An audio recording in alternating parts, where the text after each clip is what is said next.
Call this meeting to order. Clerk, call the roll. Councilmember Cosarelli? Here. DePena? Here. Graziano? Here. Nattari? Here. Robel? Here. Councilwoman Strumelob Burke will not be attending this evening, and Mayor Melham. Here. Sunshine notice? Pursuant to the requirements of the Open Public Meetings Act, notice of this meeting was published in the December 18th issue of the Star Ledger and the December 20th issue of the Belleville Times. A copy of this notice has been posted on the Belleville Town Hall Bulletin Board, and a copy is on file in the Municipal Clerk's office. Pledge allegiance. I pledge allegiance to the flag of the United States of America and to the republic for which it stands, one nation, under God, indivisible, with liberty and justice for all.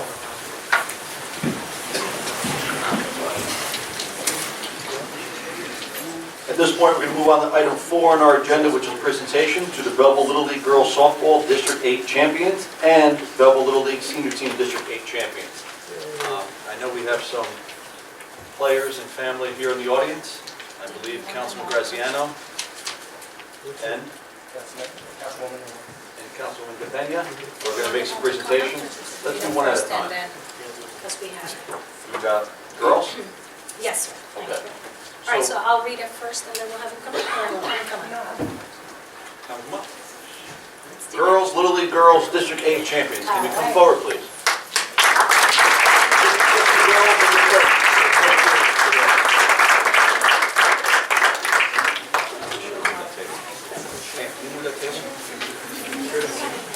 Yeah, you can come all the way over here.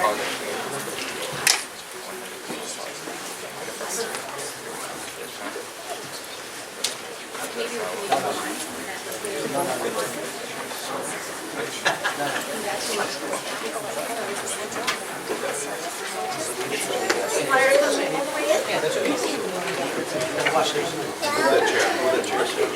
All right. Whereas the Belleville Little League program has a rich tradition of excellence and accomplishment in competition, reflecting the highest ideals of hard work, training, and sportsmanship. And whereas the Belleville Little League girls softball team captured the District 8 Championship for 2019, and manager Juan Mendez with coaches Richard Martinez, Thomas Vitale, along with the roster of Olivia Mendez, Eva Martinez, Kayla Vitale, sorry if I butchered your names, Brianna Loaiza, Emma Pollitt, Anaya Thompson, Nina Gemino, Cassandra Cross, Viviana Peralta, Alicia Pena, Giselle Curving, and Victoria Feliciano proudly carried the team to the Belleville Little League Girls Softball District 8 Championship for 2019. Now, therefore, be it resolved that the Mayor and Municipal Council of the Township of Belleville do hereby congratulate the Belleville Little League Girls Softball District 8 Champions and urge all citizens to recognize the exemplary standard these talented young women have set with the commitment and dedication to their craft. Congratulations and thank you.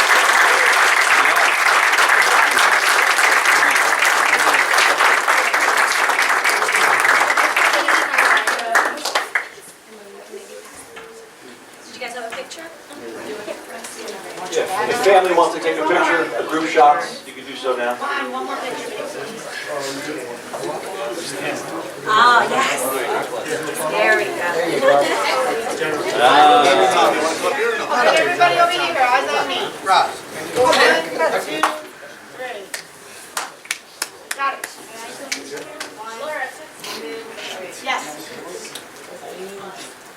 Congratulations. Congratulations.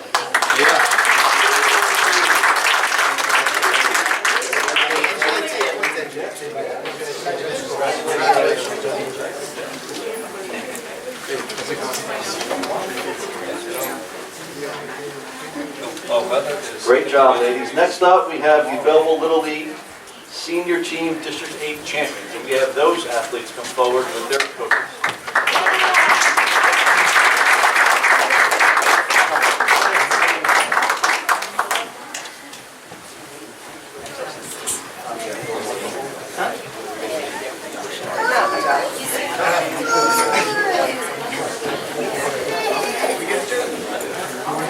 I'll fit into it. He would. Yeah. Right.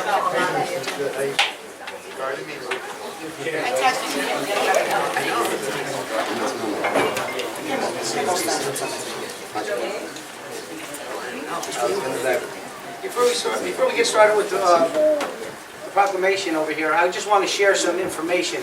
Being part of Little League myself, as a president for 12, 15 years prior, I have to tell you, it's an intense organization. The kids, these kids, among others, but these kids stayed together since they were 8 years old. And they carried it all the way through till age 14? 15, 16. And this is stuff that we've been trying to do over the course of the years so we can actually provide a feeder program up to the high school to have now these children, young men, go up and play high school ball. So congratulations.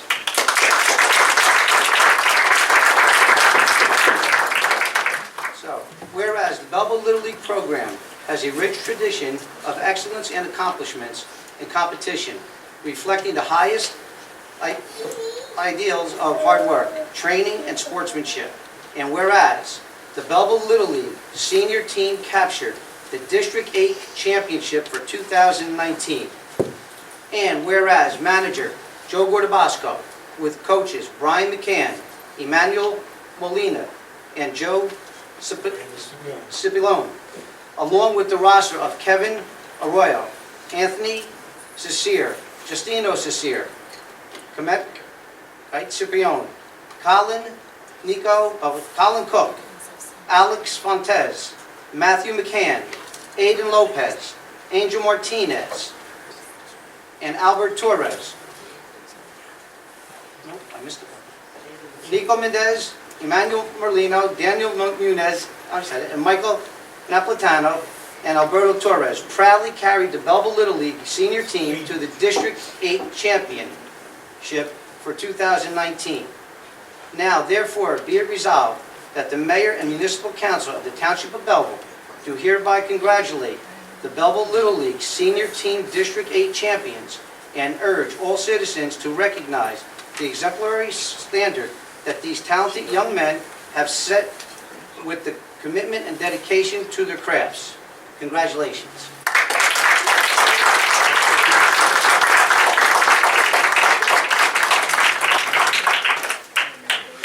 Stand up.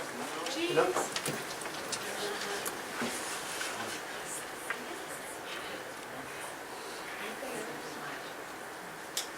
Good. You go, Greg.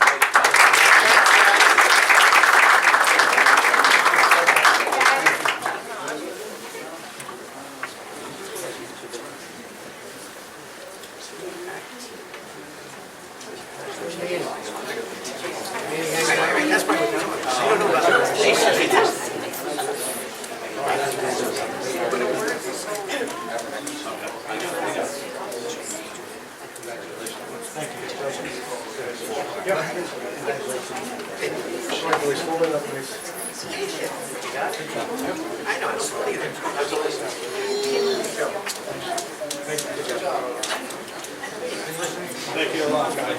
Congrats, guys. Good job.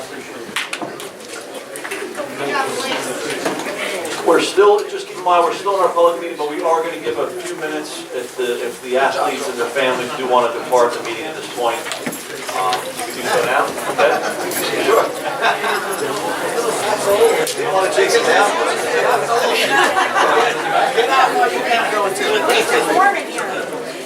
Deputy Mayor has to stay.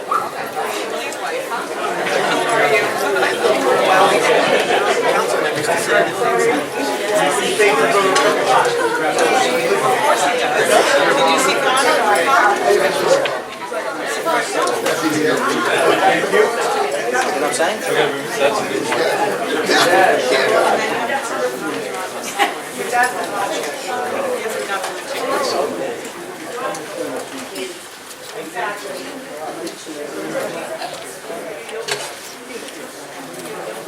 Just gonna let them depart.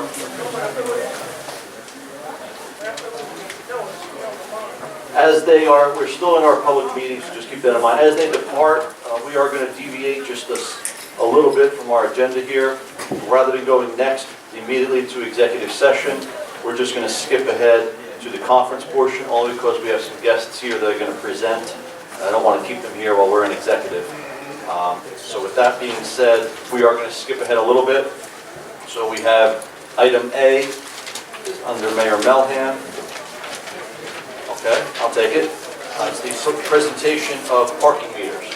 So we have a representative here from Century.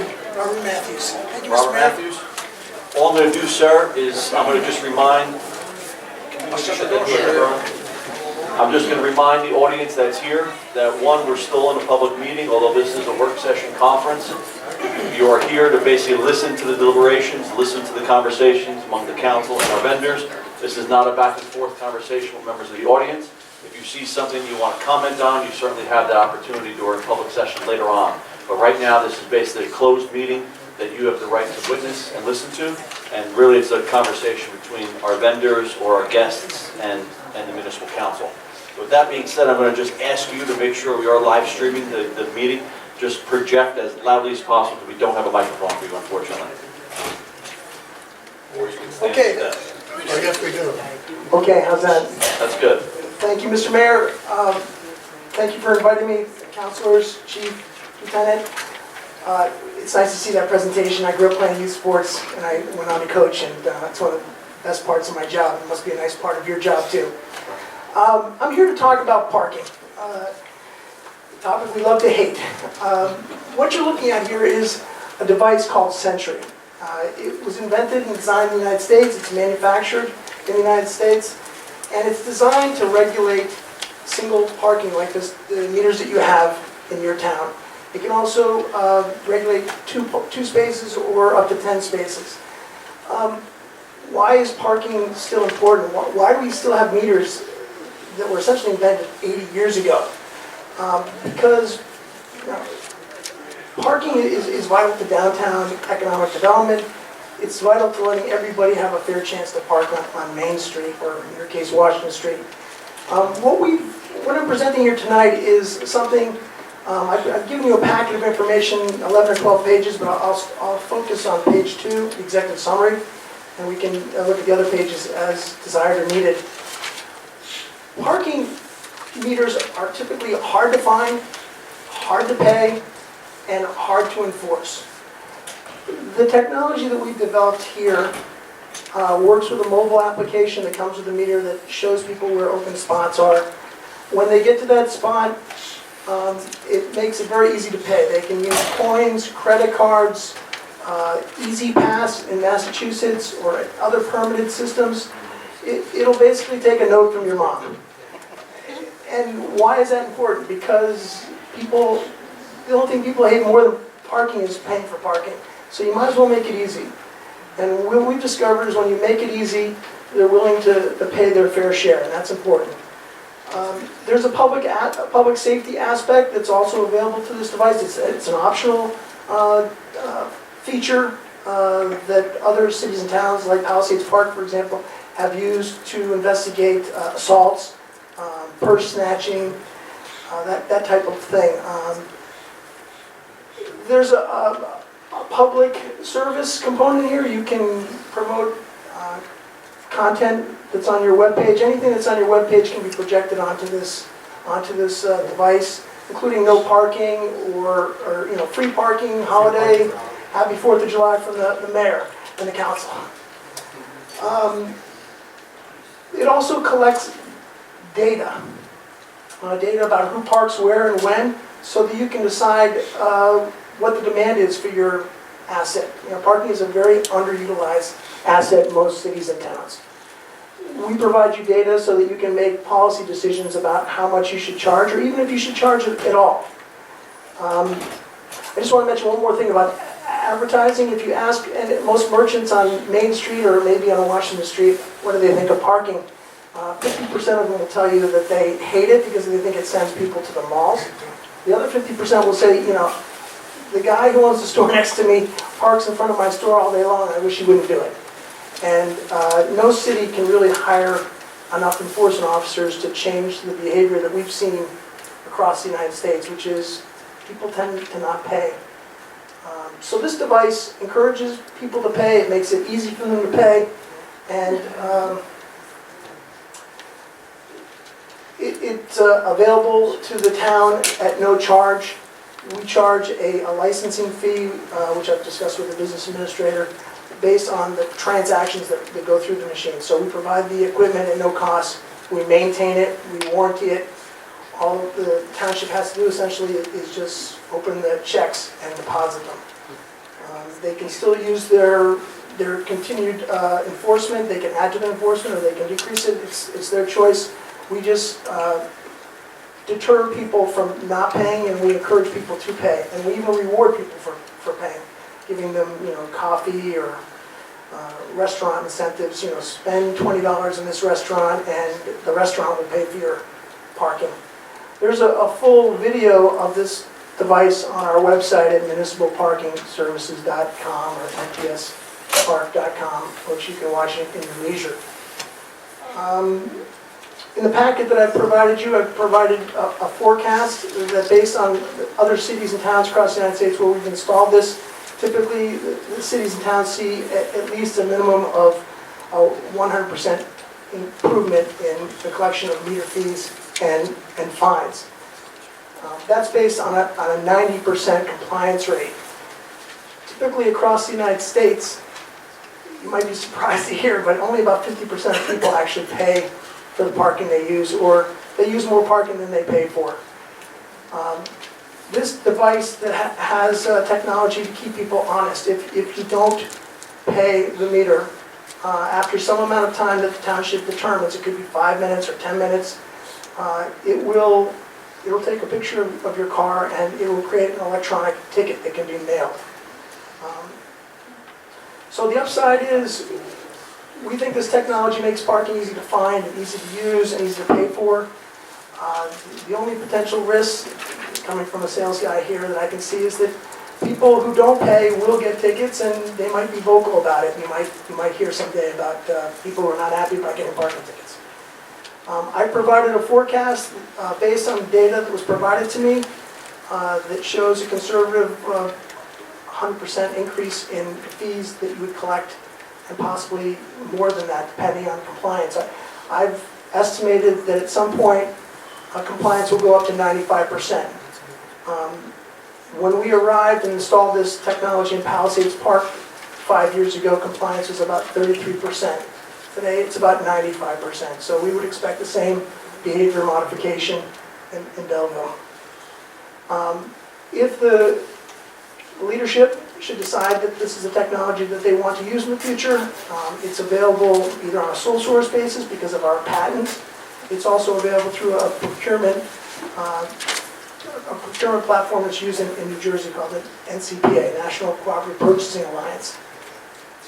Passaic recently used it to procure these meters. So with that, I'll pause, Mr. Mayor and Council, to answer any questions.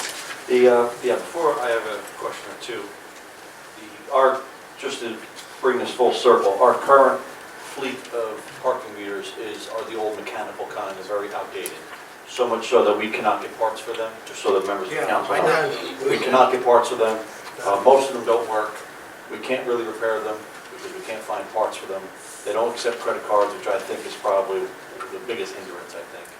And so we've been needing an upgrade. And I've been in office now a year and a half. I probably met in the chief's conference room. I think we met with you a year ago. Yes, sir. Probably with 2 or 3 other vendors. So we have been trying to tackle this problem for a while. You said it quickly. I just want to make sure that the viewing audience understands. This looks like an expensive piece of hardware here, but it comes to us at no cost, correct? That's correct. Okay. So, and then you get No cost to No me. maintenance, no warranty, all parts are replaced, no cost. You get a piece of the transactions that go through. Right, and that's determined between negotiation and agreement. Right. It's basically revenue share. Yes. Of the income from the coin or from the money for parking time, and also a piece of violations, correct? Yes, sir. Now, you said one thing. You said that you have the ability to take a photograph of a car and send it in, but we don't have to use that option, correct? No, you can use something called directed enforcement, where we would alert an officer to come over, but... Right. We have options, though. Yes, sir. Okay. All right, we don't have much time left, but if anybody else wants to rapid fire some quick questions or thoughts? Yeah, quick question. So it's based off of revenue sharing, but what if, let's say, on this one stretch of block, no one uses those meters? and you get no revenue, do you come back and say these meters aren't collecting enough money and we have to pay? It's the opposite. If you determine that you're not making as much as you thought you were, or as much as you were when you met us, you have the option to terminate the agreement. How about for large parking lots? You said you can go up to 10 spaces, I think you said, 8 or 10? Right, so we have another technology that's similar to this that regulates surface lots and garages.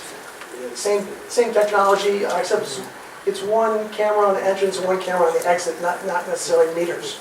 So if we have like 2 parking lots here, we have one here and one right down the street. Those are Right. public parking lots with meters. Right. Would you meter them individually, or would you put like a big meter? I think we put 2 of these in the lot. We put a sign that says, once you enter the lot, you have 10 or 15 minutes to pay. You can pay at a kiosk, or you can use your mobile device, and if you don't pay, after some amount of time that the township determines is a grace period, they'll be subject to a ticket and a fine, a fee. Anybody else? Yeah, just one quick. Just speak loud, Tom, if you don't mind. Functionality, right? Functionality. If we decide not to go to certain functionality today, my assumption is we could turn it on tomorrow at no cost. Yes. That's first. And then if functionality is, well, say on Washington Avenue, does it also have to be town-wide, or can it be sectioned? Targeted? That's at the discretion of Okay, so the town manager. It can be targeted. it can be targeted. Yep. Okay, thank you. And I'm sorry, I was talking to our counselor. Was that question with the camera? Yeah, was it general functionality? Okay. Can functionality be? Because the one thing that we didn't hit on is, and I think you touched on it about the cameras. We would have access, our police department would have access to that camera feed for any kind of burglary or vandalism or anything. Right, I didn't hit on that. So it has the ability to detect stolen cars. It has the ability to detect Amber Alerts. That's the street-facing part of it. The sidewalk-facing, if it was turned on, has the ability to capture other crime, or if somebody presses a button, if you wish, they can be heard and seen by somebody who cares in the township.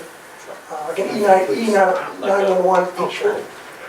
And So they're, like you were saying, are they They're individual by APLRs. chief? They're actually APLRs. Yeah. APLRs. What's that? License plate For our recognition. civilians, what's that? License plate. Does each one of them have an addressable IP of sorts? Yes. Okay, cool. that's That's real cool. And Rob, if you don't mind, just spend 1 quick minute on the actual meter stick that is not a meter, Yeah, thank you. but it covers Yeah. bus stops, fire hydrants, and corners. Crosswalks. So as I said, parking meters, people have a love-hate feeling about them. We invented another device. It's about half the size of this. We put this in places where people should never park. It's clearly illegal to park, in front of hydrants, bus stops, Crosswalks. no crosswalks, no standing zones. For example, in Boston, where I'm from, the MBT, we just finished a pilot that showed that 17 people a day park in front of a bus stop in Chelsea, Massachusetts. And it's intolerable, and it's not fair, it's not safe. One last question. From a storage standpoint, if we choose to go with that functionality, if we choose to go with the functionality of license plate or something where we're looking, how far can we go back in history? Like, if it's reported today, do we have tomorrow, 3 days, 4 days? So I'm just... So that's up to the town's policy, whatever the town's current retention policy is. Okay. I'm assuming store in the cloud? Yes, sir, Amazon. So just a related example to this question, in Cedarhurst, Long Island, Wells Fargo Bank was robbed. Detectives came to us, they said, do you have data for people who parked on that street that day? We did. They said, did somebody park there between 8 and 8:15? Can you tell us who parked and who left? And there were 2 suspects, and one of them, 2 people, and one of them was the perpetrator. That's great. That's good. Okay, we're kind of out of time for now, but you have met with our police Yes. department. We are in constant contact. Okay, good. So we will follow up. Mr. Mayor, thank you. Council, thank you very much for your attention and questions. Thank you. Thank you. Next up, we're just sticking in the conference because we have another guest that's going to be here before we go into executive. So next item up is number 2. It's food truck licenses, permits, and seasonal location. Something that we've kind of dabbled with one time ago. I do see Caesar's here. So you want to come on up, because we're gonna use you as a witness. You can hang out right there if you want. So, no, you're good. So just to give a quick summary here, a lot of towns and communities are licensing food trucks. That doesn't necessarily mean what you think it means. That doesn't mean the food trucks should be driving all around town doing business. They traditionally put them in a specific area for a specific set of time, a specific period of time. So other municipalities doing 4 food trucks or 5 food trucks, putting them into a parking lot maybe, and they can work it from Monday through Friday or Monday through Saturday from X hours to X hours. And it's just a nice little option that people can utilize. Food trucks are big right now. Caesar has multiple locations, correct? And you're a Belleville resident. Yes. And we've used you at our library, I believe. We used you at the high school Hispanic Heritage Month celebration. And flag raisins, right. So it's just something that we'd like to explore from what I've learned about it, and I know we've talked, I know our attorney has done some research in different ordinances. It traditionally is a set period of time. We call it temporary, but it's usually like a Memorial Day to Labor Day. We can set the hours, we can set the days of the week, we can set the permit date. As long as we had a location that would allow, you want to be not in a high traffic area, because I know the Lomo truck does create traffic jams wherever they are. And so we would want to put them in an area that's nice. People just drive there during lunch, park the car, utilize the food truck, maybe sit at a picnic table, garbage cans are there, and they're done. And that's really it. It's not food trucks drive around, it's not parking up, setting up shop wherever you want. It's one specific area that we would designate by ordinance. We would set a licensing fee, a permit fee, we would set the hours, the dates, the time, excuse me. We would set the times, dates, permit, all that great stuff.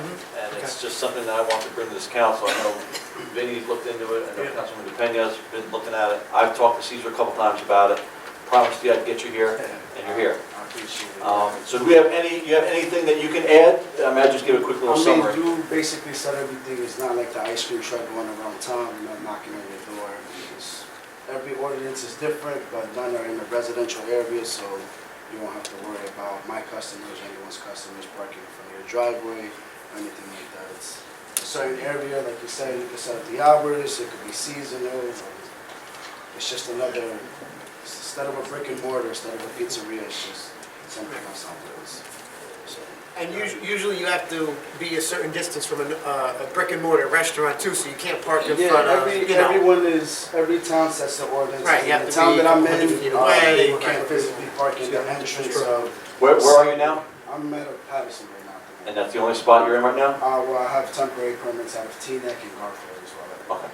Because I'm working on getting a permit to a Garfield as well. Oh, you are, brick and mortar. So, No, a permanent. permanent spot, gotcha. Truck location. So the thought was, and it's interesting because it dovetails into one of the communications we have on the agenda tonight, we have a location that I thought would be ideal, and it's got a parking lot, it's got an empty field that's not utilized at all because it's a flood area, we can't maintain it. It's the old pistol range. So the old pistol range is a grassy field with a parking lot. And it would be off the main street, so therefore cars can go in there and park. There's already a parking lot there. Tables, picnic tables can be set up in the field. Garbage cans there. And we currently have a award of a grant today for $150,000 to convert that space into a nature preserve and a passive recreation area. Open space, yeah. Open space, because we can't really utilize it for recreation anymore, it floods. That would be, in my opinion, off the top of my head, that's an ideal spot. It's an underutilized part of town, an open field that's already got a parking lot in it for customers to park. And I think if we did 3 or 4 or 5 trucks there, it would be ideal. And I used to be able to walk there. Chief, you can walk there. I was just saying, walking distance for me, so that's good. Your best customers. But yeah, so that's the thought I'm going to have. If there's no objections here on the council, I'll have the town attorney track down some ordinances. We'll utilize you. He's got some already. If we have any questions for Caesar, we can ask Caesar. But really, that's the gist of it. I mean, it's not complicated. It's something new. It's interesting. It's interesting timing because we literally just got the award of that grant to convert convert that field to a passive recreation area. You won't lose out, because if it doesn't work out, you just go run out. Right. And True. that's the point of it, you know, you're not creating anything specifically for us, but we can take advantage of something you're doing already. Absolutely. Perfect. Okay, and any specific question? I know we have to move on, but any specific No, questions? we're working, are most of the towns doing temporary, see how it works out, and then go to. Yeah, some do it through Memorial Day to Well, Labor yeah, Day. there's two different definitions. Yeah. Yes. When we say temporary, we mean seasonal. Oh, okay, yeah. But again, it would be an ordinance that we can pull or change or amend at any time, so. That's something that falls mostly in your ordinances, however you want to amend it. You can do it year-round restrictions, there's towns that do it year-round, but only work 8 to 8. You know, It's a big lunch crowd, I would think, right? Well, yeah, lunch crowds, but usually some on weekends as well. Right. Because, I mean, in my family at least, Friday, Saturday, Sunday, we're eating out, they're not cooking. Right. Right. And Well, we it still won't be Football ball games, field, though. sports, It'll be things field. like that. Oh, Oh, right, yeah, right. yeah, Little League. I was gonna say, we're gonna take their, we're gonna take their business. Yeah. Concession. But we get the townships end of it, we get the permit fees to cover the health department inspections and for everything, so we still get our. I'm assuming permit fees are not, Yeah, that's. not cheap. No, well, every town, like Hoboken, for example, your year-round is 1,500, but you also deal with parking authority. Patterson is 480, but it's, because they were trying to bring them. Right. Their licenses are shared with the push carts as well as ice cream peddlers and everything. Gotcha. Patterson, Passaic, Clifton, those, everybody has their own rules. You can do just pre-packaged, I'm more open flame, I have a fire suppression system. I'm literally a restaurant on wheels. So Yeah. I cover all bases, like safety, health, sanitary, just like that. Cool. Okay. Good. We will be in contact. Thank you. Thank you for coming in. I'll come every week. Take care. I'm just trying to move it along. Keep in mind, we still have an executive session to get to. We are doing now, again, I don't know why this is on me, but this was something that our town attorney, I get You get blamed for I get stuck for everything. You get blamed everything. for everything. Our township attorney recommended that we consider something along these lines. I believe Bloomfield has joined this. Steve, can you help me Yeah, out pretty with much, Like, actually, I got it from, I actually got it. it? Can we just explain what it is? Can you explain what it is? It's basically a resolution asking the legislature to review the Open Public Records Act because of what its original intention has been abused and misused, causing excessive costs to townships to the point where they've had to hire one and two, some places have hired one or two full-time individuals just to handle Oprah requests. I know I do the Oprah in Bloomfield and we had one individual make 600 requests in 1 year. And it really, the clerk's office was bogged down and couldn't do, run the township or do the clerk's business because and then of course, the clerk's office then has to send it to every department and it is just bogging down townships. Not to say that it's not the intention was great but there are abuses of it.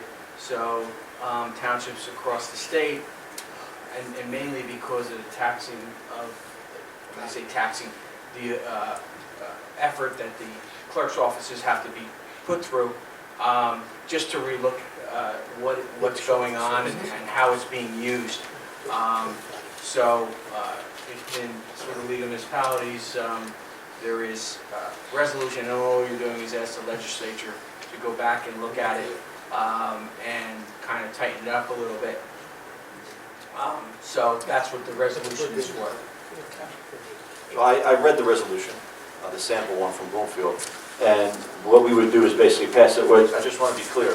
When we pass that, we're not ending Oprah. We're not saying we don't like Oprah. We are merely appealing to the state legislature to We're making a relook at this. request to relook. Because I can see what the headlines are going to do tomorrow, that we are getting rid of Oprah. No. It's just to ask the legislature to review the statute.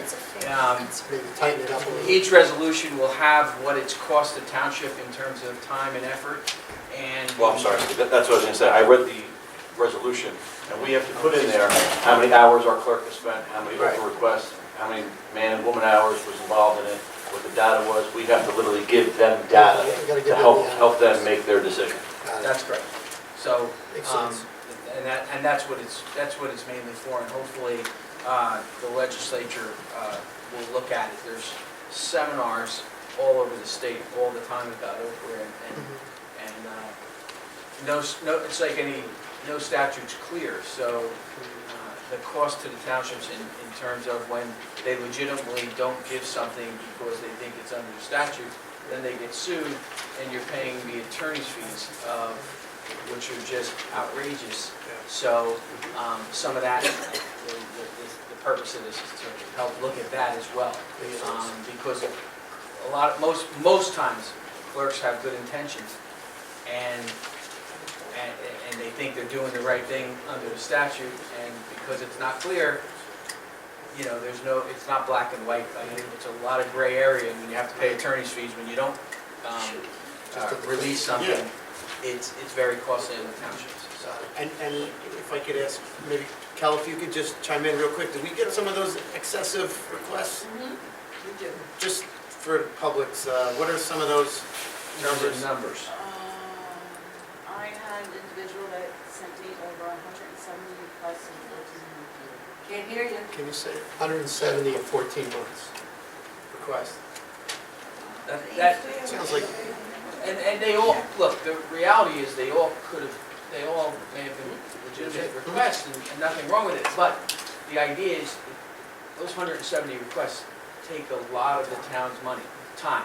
Kelly's time, and then Kelly sends it to every, goes to every department, and we're all spending time trying to, and if it's not something that, we're also responsible to get documents that our vendors have or a third party has. If they have it, it means we have it, and we have to go out and get. So it's something that they need to look at in terms of. Okay, so the next step is, if there's no objection on the council, you'll fill in those blanks, I think Kelly already has, right, Kelly? and we'll. I gave her my information and discussed some of the things that. Okay, so we can maybe see that on a meeting Monday. Luckily, Yes. Belleville doesn't have to hire an outside attorney, Kelly doesn't have to hire an outside counsel to review it. So instead of putting my time, because I don't bill separately for it, because I'm a salaried employee, we put that it takes away time that the township attorney should be spending on other matters, and that's the same way in Bluefield as well. So that we can't put in, we don't have the ability to say it costs X amount of dollars for our attorneys. So. Okay. All right, I'm going to move on. We good? No objections? Okay. Item B, Councilman Cosarelli, dog park.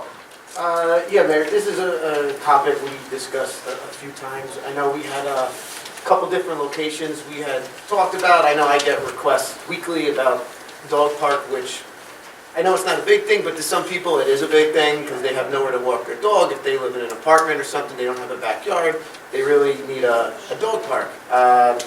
And it's a very low-cost thing to do for the township. So I know we discussed a couple locations, one of them being in the corner of Union and, what street is that?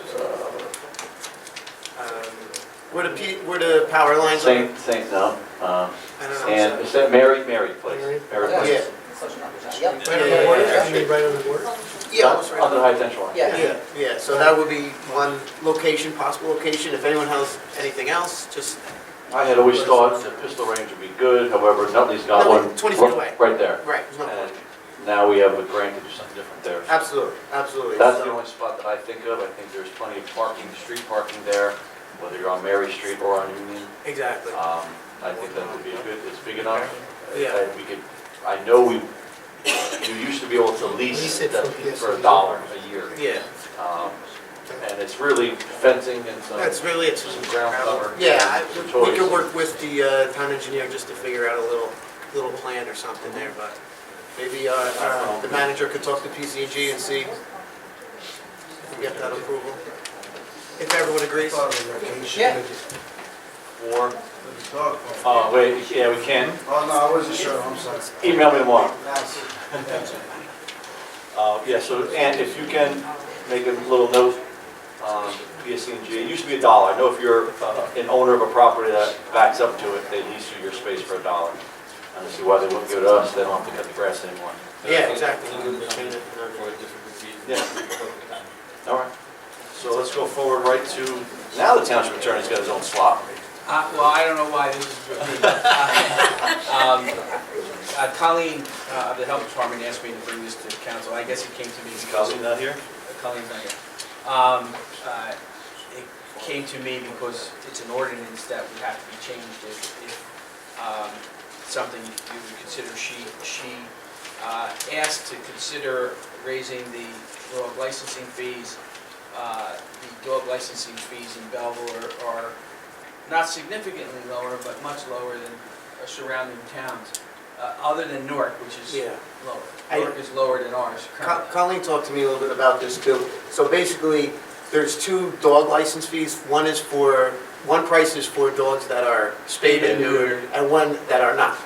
There's supposed to be a separation to encourage people to spay and neuter their dogs, and ours is like $2, $3 apart. So What's the fee? What are it's Right now, it's $11.20, Yeah. $11.20, and I don't know why it's $11. right. It's a But little. it's $11.20 for a dog that's been spayed or neutered, and $14.20 Right. for a dog that's not spayed. It doesn't make sense. Other towns. Bloomfield's are $22 for a spayed and neutered dog, and $25 for a So non-spayed. they don't have that separation either. They don't, but that's the point of the separation, is to encourage people to spay and neuter their dog. Nutley's is 15 and 18.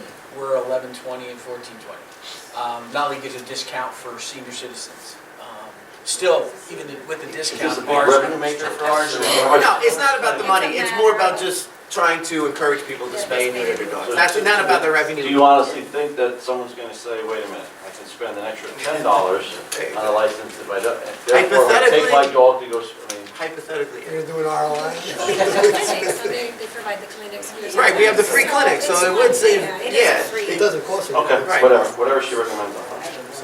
I'll work with the Yeah, town sure. attorney, if you guys don't mind, and figure something out. Somewhere in the middle. So, at this point, that concludes our work session caucus items. We are now gonna dovetail back to executive session, which we do need to go into executive session for. We listed 3 items, but it's only 2 now. It's a tax court settlement, and we are eliminating item B, and it's Newark Reservoir Memorandum of Understanding. So we're going to go into executive session to discuss A and C.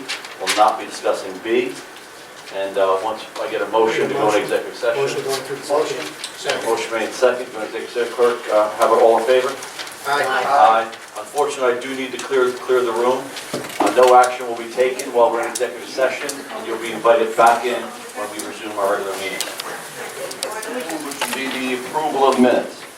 A combined conference and regular meeting of October 8th. Make a motion to do both the meetings? Second? Motion made second to approve both meetings. Clerk call the roll. Councilmember Cosarelli? Yes. DePena? Yes. Graziano? Yes. Nattari? I take no part for October 8th, but yes for October 27th. Robel? I think yes for 8 and no for 27. Mayor Melham? Yes. Next up, Board of the Manager.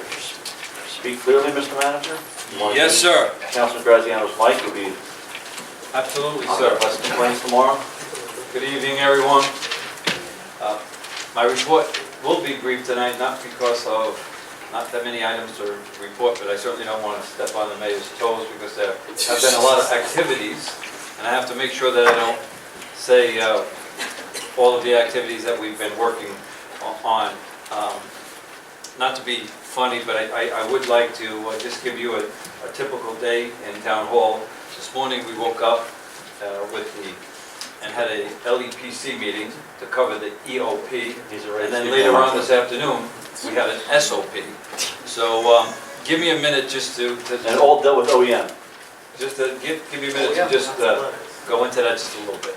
So the Local Emergency Planning Committee, that's the LEPC, we are required to meet twice a year. This is a requirement, and it covers a range of natural disasters and all sorts of emergencies, including flood mitigation. This committee is made up of representatives from the state, from the county, fire department, police department, public works, representatives from the JEF. So we met this morning and we covered a range of very, very important topics. It was very exciting to see how this all works together. The underlining of the committee was to go over the emergency operation plan, which was the EOP. Later on this afternoon, or past this afternoon, myself, Police Department, Public Works, we started working on our SOP, which is our snow operation plan.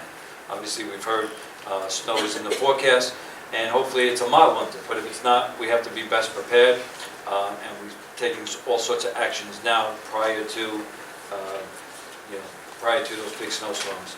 So you can never be too prepared. A good portion of the last 2 weeks was we finalizing the 2019 budget. It's been adopted, trying to finalize it so we end on a strong note. But as a side note, we already started on the 2020 budget.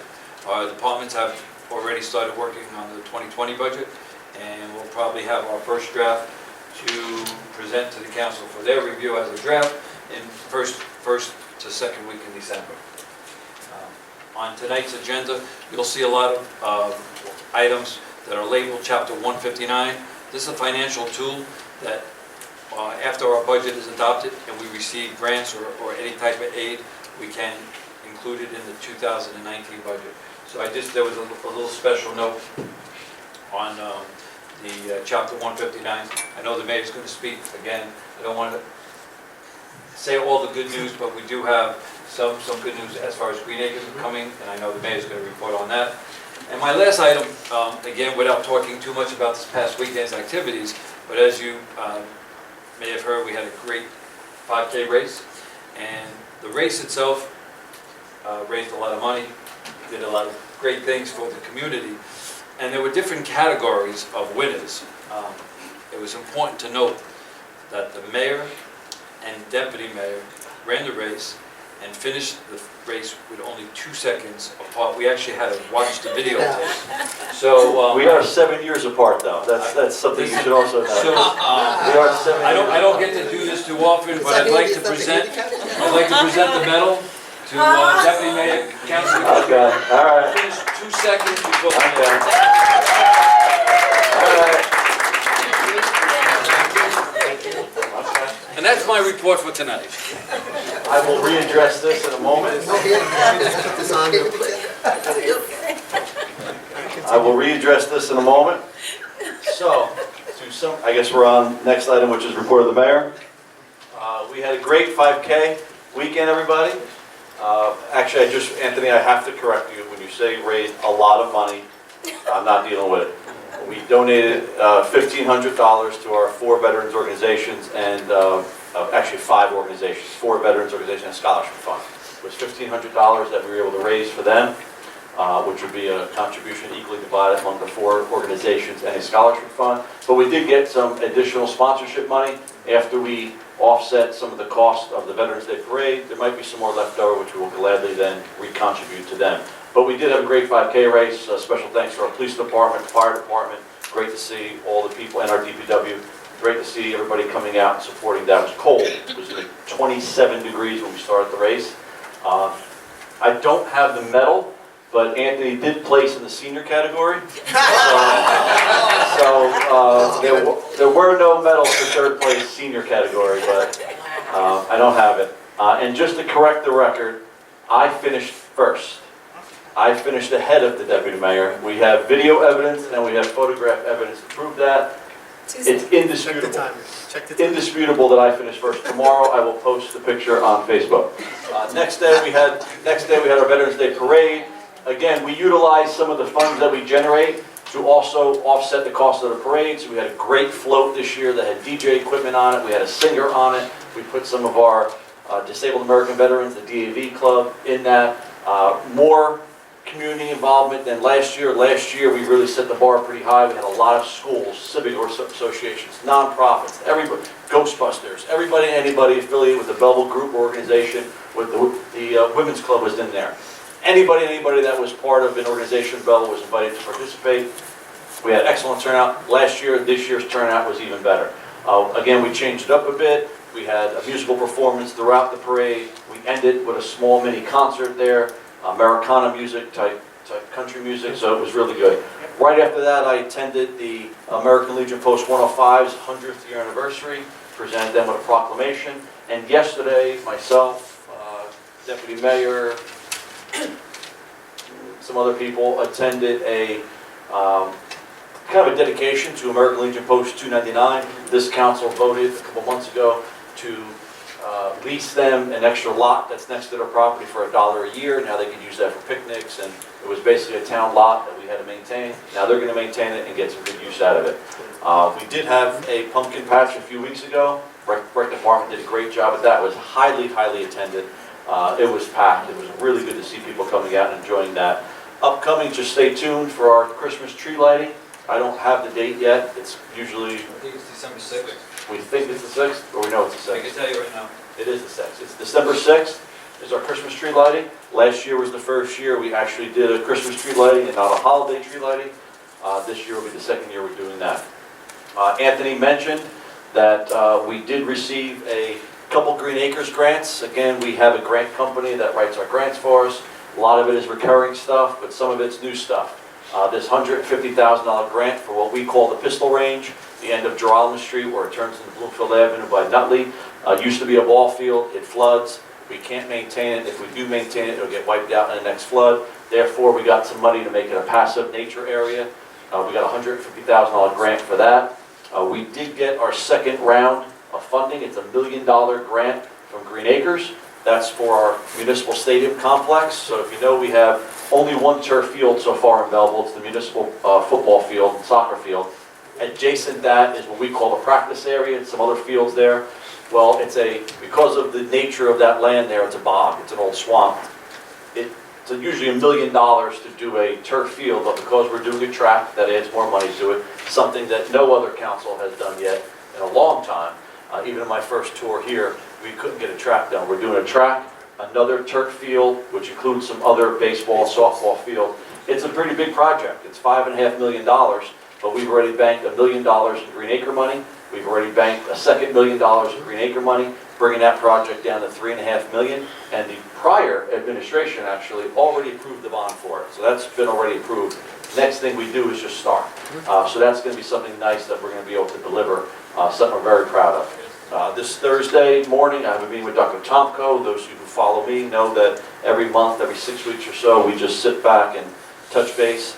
I see that online that Councilwoman Burke is watching. Councilwoman Burke, let's wave to Councilwoman Burke. She's watching us live. Hope you feel better. I do meet with Dr. Tomko somewhat regularly. I have a list of items to go over with him. And again, our cooperation has never been better, as Councilman Graziano has repeatedly said. Lastly, as Anthony mentioned, we had several OEM meetings today. We're preparing for something. We're preparing for some kind of drills and exercises that'll be in the near future. There's been a lot of input in this thing, a lot of work. OEM and police and fire is not an easy job to do. And sitting in some of these meetings last week and a 2-hour meeting today, it's exhausting. These guys do a lot of, and women do a lot of work. And we're going to be doing some drills, some exercises in the next couple of weeks, which you'll hear about. A lot of thought goes into it. That's kind of where I'm going to leave it with that. Lastly, we saw that we have discussed a couple different items here in our work session, whether it's parking meters or a food truck area, all things that we're looking to do just to evolve the township moving forward. That's really it. We do have, since this is the first, yeah, I guess we could. We do have a last-minute communication that will be on the agenda today. It'll be item D.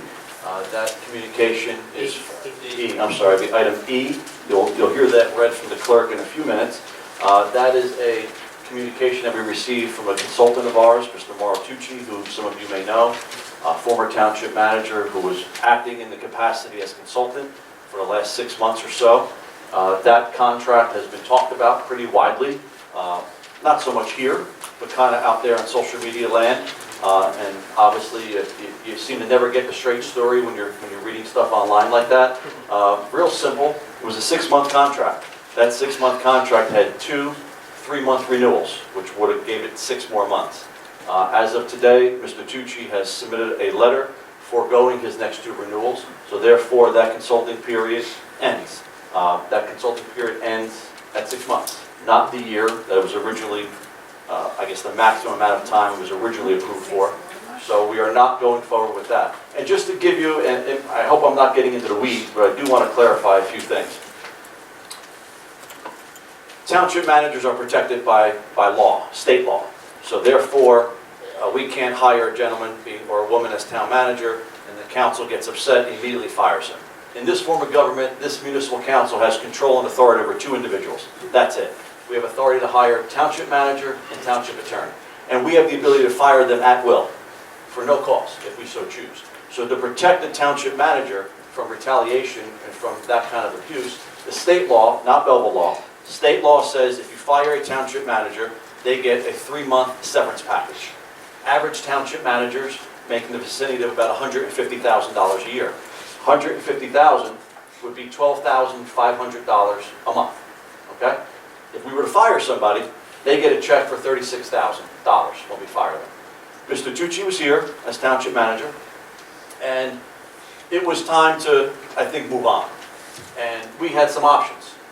Mr. Tucci wasn't doing a bad job, but we wanted to go maybe a slightly different direction. So we had 2 options as a municipal council. We can fire Mr. Tucci and pay him $36,000 out, his 3-month severance, or Mr. Tucci could resign and assist our new consultant, our new township manager in transition. Because again, for the first time in the history of Belleville, we brought in somebody that had no prior knowledge of Belleville. He walked in halfway through, or just at the end, I should say, of our budget, labor negotiations, and a lot of other things that Mr. Tucci was dealing with. So our options were simple. We could have fired Mr. Tucci, which we didn't really want to do. There was no need to fire him. We would have had to pay him $36,000. Or he could resign, and for 6 months, we paid him $6,000, which was $36,000. So it didn't cost the residents, the taxpayers, anything to have Mr. Tucci consult, and we had services. So if we fired him, we write him a check for $36,000 and he's done. Instead, we had 6 months of service, 6 months of consulting for Mr. Iacona, and it didn't cost us any additional money. Now, I will say, the original contract was for a year. And if Mr. Tucci didn't resign, we would be paying him potentially, if the township didn't terminate the contract on our own, another 6 months. And that would have cost extra money beyond. We didn't do that. He didn't do that. $36,000, the exact cost he would have gotten if we had, unfortunately, had to terminate him, exact cost they paid to help Mr. Iacona transition for the last 6 months. Not a nickel more, not a nickel less, not being paid any more going forward. We're done. And I do thank Mr. Tucci for his service while he was town manager and for the consulting services that he gave Mr. Iacona throughout that time. But that's not on the agenda because that letter was just received today, this afternoon, but you will hear the clerk read that. Thank you, Councilman, for reminding me of that. Next up, it is the first meeting of the month, so we have some quick committee reports for anybody that has anybody to report. We'll start on this end. Councilman Ravel. Deputy Mayor. Not just a committee report, I just would like to mention just something real quick about the Veterans Parade this last weekend. This was the first event, and I don't even know how long, that the entire council participated in. So I'd like to just thank all the mayor and the council members for participating. Thank you. Councilwoman? Nothing at this moment. Councilman? I'm good. How about your new scoreboard? I thought we talked about it in the past, but for those who haven't been up at the high school team now has a brand new scoreboard, which is, please go up there and see it, it's beautiful. There's a lot more functionality to it, and like Mayor was also saying, that when the other field goes in, if other sports happen to take place, like track, that scoreboard will handle it. So it handles 5 total sports. But anyway, please get up there, look at it, and I thank all of you. It's a little bright. A little bright, but I thank everybody for No, they it. turned it down. They did. They did? But thanks to everybody. They put a dimmer in it. Yeah, I just want to talk about tonight the drama program. We are definitely going to be doing a production through the rec department. The show will be Annie. It's the junior version of Annie. Mr. Iacona did meet with Dr. Tomko. He did approve dates for us to use the high school. The show will go on in April. James Miles will be directing it. His wife will be producing it. Casting will be in January. Right now, we do have the drama classes going on right now, but we're not going to have them in January because of the show. So casting will be in January. What we do need, Mr. Iacone, a couple of things on this.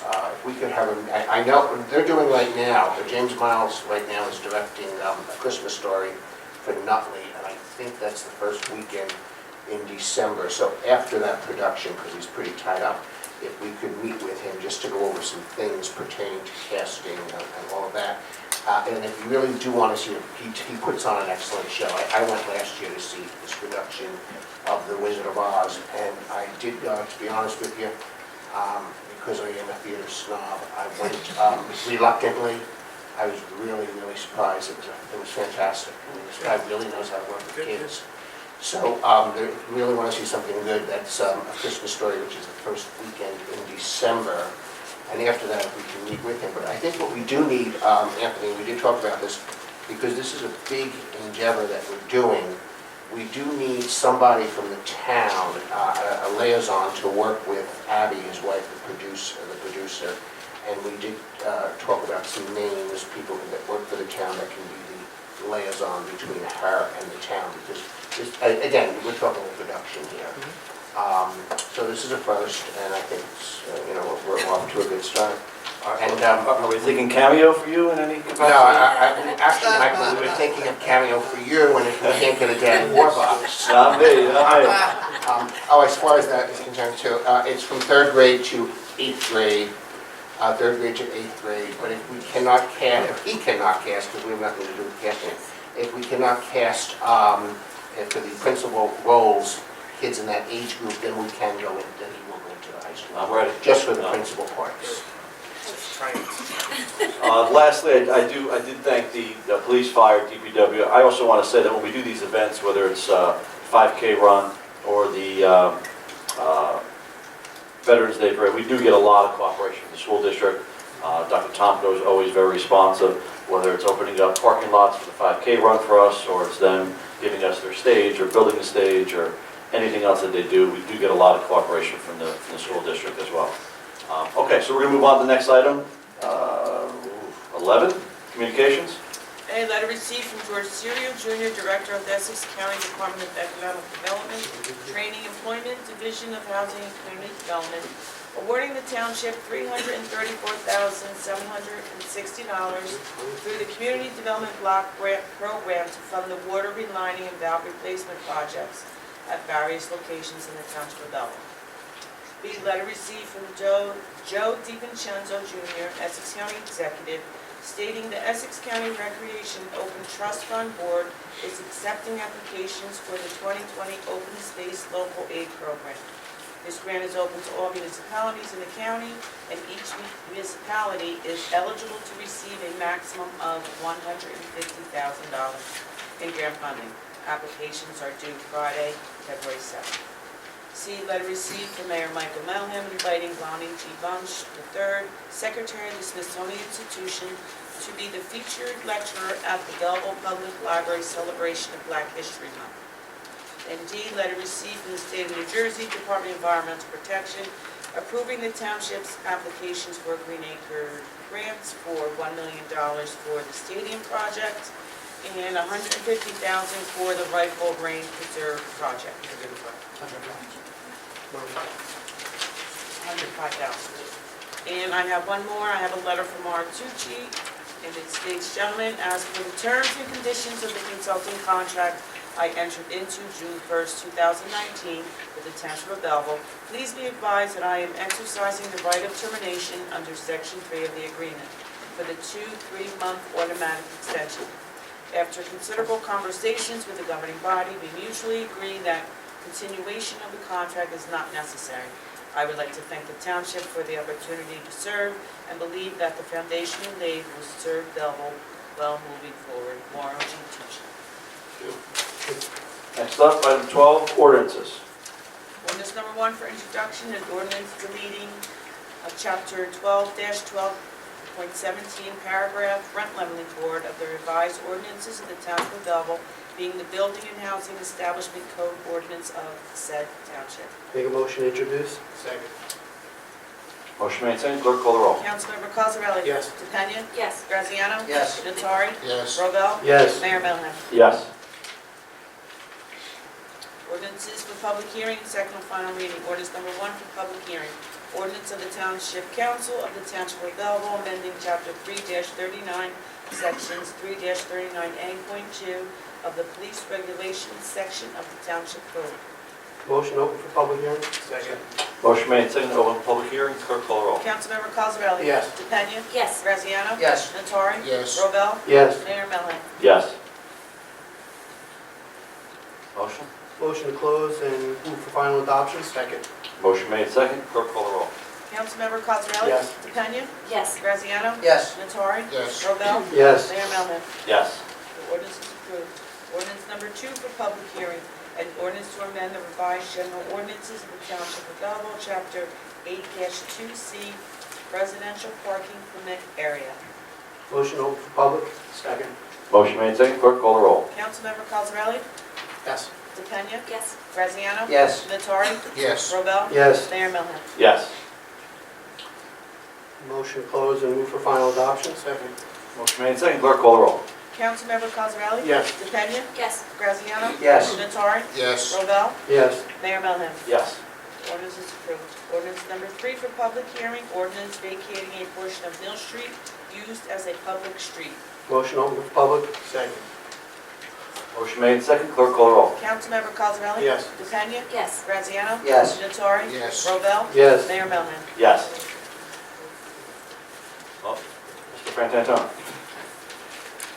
Good evening, Mayor and Council. It's, something like this was proposed a few years back under the prior administration. The force sitting one may remember it. And there was a lot of problems with it. They had the blocks and lot numbers all mixed up and all, and they tabled it and never came back with it. Tonight, you got the same problem. You seven are going to vote on this. I don't know if any of you take the time to actually read what you're voting on at all. These lot and block numbers are all wrong. For example, block 3101, lot 1. You who are going to vote on this, do you know where that parcel of land is? Anybody? I know the subject of it, and I take the lot and blocks that were provided by our professionals at their word, Who's the professional? whether it's a tax assessor or attorneys. Okay. Well, I went to the tax assessor's office, evidently I got different information than you. So I know who drew this up. Did the town attorney draw this up? In conjunction with the tax assessor. Well, he should have looked a little carefully like I did. Block 31, lot 1. First of all, we're talking about giving a piece of the old Mill Street, which is on the non-English property. Does everybody understand that? Yes. Okay.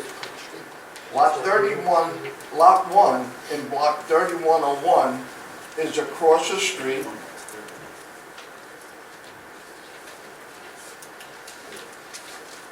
It's on the western side of Franklin Avenue. I think, have any of you ever been to the Senior Citizen Recreation Building? Okay. As you come over that bridge into the building, that's the Second River. South of the Second River, that strip of land, which I don't know, 8, 10 feet, whatever it is, from Mill Street going west, is block 3101, lot 1. Are you giving this to non-English? I don't believe that was the intention. Well, that's what's in your ordinance. So I hope all of you understand where that is.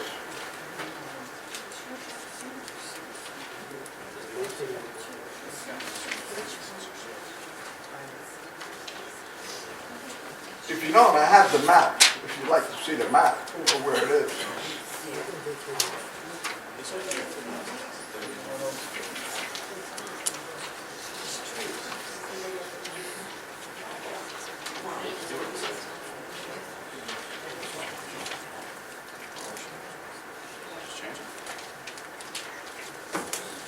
Lot 1 is marked very small, the one that may be hard to see, maybe that's why you didn't understand it. Will the map help you? I have the map right here. All right, do you see where 3101 I'm lot looking at it, 1 we're is? also looking at the wording of the ordinance too. Yeah, it says block 3101, lot 1.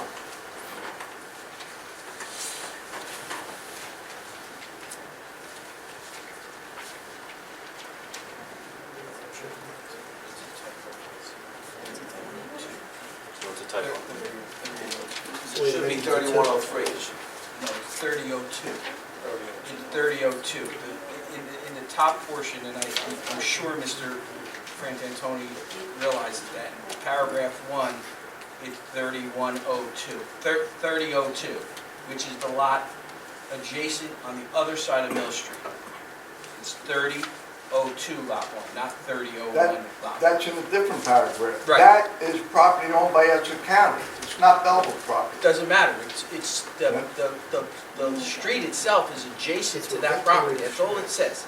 It's adjacent to that property. Well, I was gonna bring that up next. That's in the second page. Okay. Right. But I'm saying, block 3101, lot 1, Tom? There's also attached to the ordinance, the actual hash, and it refers to the hash section of Mill Street, which we're talking about. So it's pretty clear to everybody who reads this. Yeah. I know exactly where it is, Mr. Frantantoni. okay. Well, that's... I got this from the tax assessor. No, you're not listening to what I said. It says, it shows, there's a picture, there's a map attached to the ordinance. Did you see that? Yeah. Okay. Are you saying that the hashed mill portion of Mill Street, which is hashed off, is not accurate? What? A hatched off thing? No, I didn't see that. I got the actual maps from the tax assessor's office. So you didn't see what's attached to the ordinance? Look, you're a lawyer. I'm Words are asking you a important. question. A document is a very important piece of information. Okay. So if you're going to vote on this written thing, this document, which says block 3101, lot 1, that's what counts in a court of law. I don't care what you hashtag, your wording is Well, wrong. no, I disagree with you because the, attached to the ordinance, which is being published and which is being passed, is a description. It's referred to in the ordinance, is it not? Yes. Okay, As and did you block see it? 3101, lot 1. Okay, so, no. In a couple of You're places. avoiding the question. Why are you avoiding the question? The purpose of publishing the ordinance, the purpose of having a hearing, is so that the public can see exactly what the township is doing. By this, this picture tells you exactly what the township is doing. Is that correct? I don't know, I haven't seen that. Okay, well, you're not reviewing the entire ordinance. The lot and block number was given to me by the tax assessor. That's who tells me what this actually is. 3103 is the lot that Nanina's is associated with, and 3002, which is the lot you said is owned by the county, is adjacent to this street.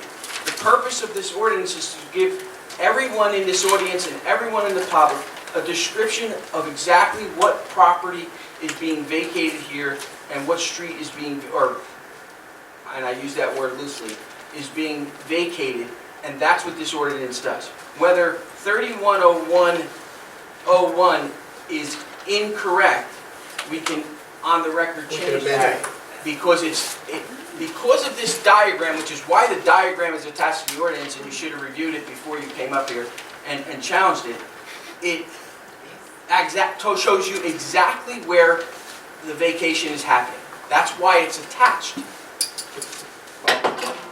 Mr. Martino, in all due respect, I've got to file that date for 40 years on this property, because 40 years ago, the late Henry Judge Uski and I discovered I'm trying to get my microphone to work. that the catering place was using our township property for free. So as a result of bringing it up to the governing body at that time, 2 citizens were able to get them to pay rent over all these years. And I have all the leases, every time it was amended, and all the leases, 40 years of records on this property, so I'm well aware of it. What I'm telling you is you may intend it, and the lot you're talking about which is the county problem, I do have one little problem. I don't mind you giving it to them, and I'll tell you the problem next. The problem is your ordinance says this other, and the words are correct, block 3101, lot 1, which is the other side of Franklin Avenue. So you're going to have to table this and correct it, because this is the legal ad that was in the paper. Now, I've been through this with many town attorneys, they have to re-advertise. Even with Mr. DiBiase, the planning board attorney, they've held meetings where it was not properly advertised. He finally conceded to me, and they had to table the meeting and re-advertise. So that's all I'm asking you to do.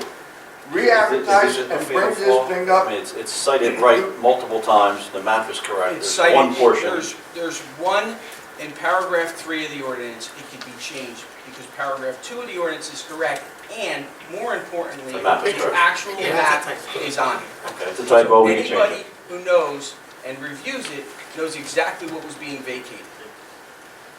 So, it's So my it's a typo opinion that we that, change. it's my opinion that We can vote you can vote, and when We change typos all the time. and when it's a typo, especially because it's correct in paragraph 1, and more importantly, way more importantly, is that, which is why it's there, and which is why it's incorporated into Okay, the... I'm okay with that. Mr. Frantantoni, I continue. respect, yeah, I can say it. And now, the other thing is, I have no problem with the land, but not giving it to them. We've got to get some remuneration. You want to sell it to them? Fine. We're getting taxes for it. Huh? We're getting taxes for it. Look, we gave him another, we sold him rather, a few years ago, Mr. another piece of Frantantoni, property. that property is not owned by the township. You can't sell something that's not owned by the township. Well, if you can't sell it, then how can you give it away? We're vacating a street. Huh? The law is that a street, and Mr. Frantantoni, you've been to plenty of meetings where we vacated the streets. A street, as a property owner, the adjacent property owners own halfway into the street, okay? So when you vacate a street, the property on one side is owned by the adjacent property on that side, and the property on the other side owns the midline to the street. The township doesn't own this property. The township had a street, and that there's a question of whether it ever was dedicated to begin with, which is why the township is doing what they're doing. There's a question about whether it was ever dedicated. But the reality is, okay, the street in front of your house, if the township vacates that street, you will then own up to the midline of that street, okay? A street is just an easement that the township has to the property. It doesn't own the property. The township couldn't sell that property if it wanted to because the township doesn't own it. Once the township vacates the street, okay, Nanina's already owns it, and guess what? The county owns the other half of that street. The county wants to sell it to them. Once we vacate it, the county can sell it to them because the county owns that other side, owns lot 3002. The county owns that. So when we vacate this street, the county will own the other half of Mill Street. And if they want to sell it to Nanina's, they can do it. They want to give it to Nanina's, they can do it. But the reality is, the county will own that half of the midline of the street, and Nanina's will own the other half. The only thing we can do now, or the township can do now, is tax it. Couldn't tax it before, because the township was using it. The township can now tax that portion of Mill Street owned by Nanina's. All right. I'm glad you brought up that I'm familiar with vacating streets, Mr. Martino. For your information, years ago, when I was green, on the agenda was the vacation of Isaac Street, okay? Isaac Street is the old name for Valley Street, a portion down the end. Well, I says, vacation of Isaac Street, are you sending it to Bermuda or Hawaii? What are you doing here, right? Well, they explained to me, the next day I went down and researched it, it was given a dead-end portion of Isaac Street to a developer. I brought it up publicly, they got a little nervous, and guess what? They came back and we got money for that portion. Once again, Mr. Martini, you said my experience. Another time, one of the residents called me, I saw in the legal ads they're vacating a portion of Wesley Place. I don't know if any of you know where Wesley Place is, right? It's Union Glen condominiums, you know that? Well, Wesley Place is around the corner, and there was a dead-end portion, about 2,200 square feet of the unpaved that was in Mr. Govell's plan for building Union Glen. Well, they were vacating it for him, giving it for free. And you're right, I have experience in this. So I and a couple others got up at the town meeting and said, why are you giving it for free? They tabled it. They come back a couple meetings later, and guess what? Back then, it's got to be, I'm out of office 30 years, so it's got to be like 40 years ago. Back then, we got $6,800 for a parcel of land. So while you're vacating the street, you can give me all those right-of-ways, which I believe you're wrong. I don't own hand the street. Well, that's a different argument for a different day, you know. Oh, I'm not wrong. Well, we won't argue that tonight, right? But I'm telling you, I have much experience with vacating streets, and the other one I can't recall, there was 3 of them. Each time I brought it up, they tabled it, and we were able to get money for it. That's all I'm asking you to do. Follow past precedents by prior administrations. We got money for vacating these paper streets. Mr. Frantantoni, I don't know what other councils did, whether they did it right or wrong, but Belleville tends to do things by past practice, whether they're right when they did it or whether they're wrong when they did it, okay? But I can tell you, this town attorney does things the right way. I research things, I find out whether or not we own them. I can tell you this, I am having, if you recall, not long ago, we vacated a portion of Cleveland Street. And we attempted to sell it to the person the only person who bid on it. We're having a problem now with the title company. Do you know why? Because the township does not own the property.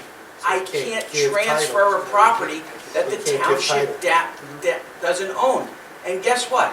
We can't sell a property and get compensation for a property that the township doesn't own. Well, how are you transferring this if you told me Essex County owns it? We're not transferring it. You're It's not vacating. transferring That was just anything. We are vacating by operation of law. By operation of law. What that means is, it happens when something happens. When we vacate the street, by operation of law, it automatically reverts to the adjacent property owner, which in this case is Nanina's and the County of Essex. That's what's going to happen And all I'm when asking this is to get some money, like several other properties that Nanina's paid us for.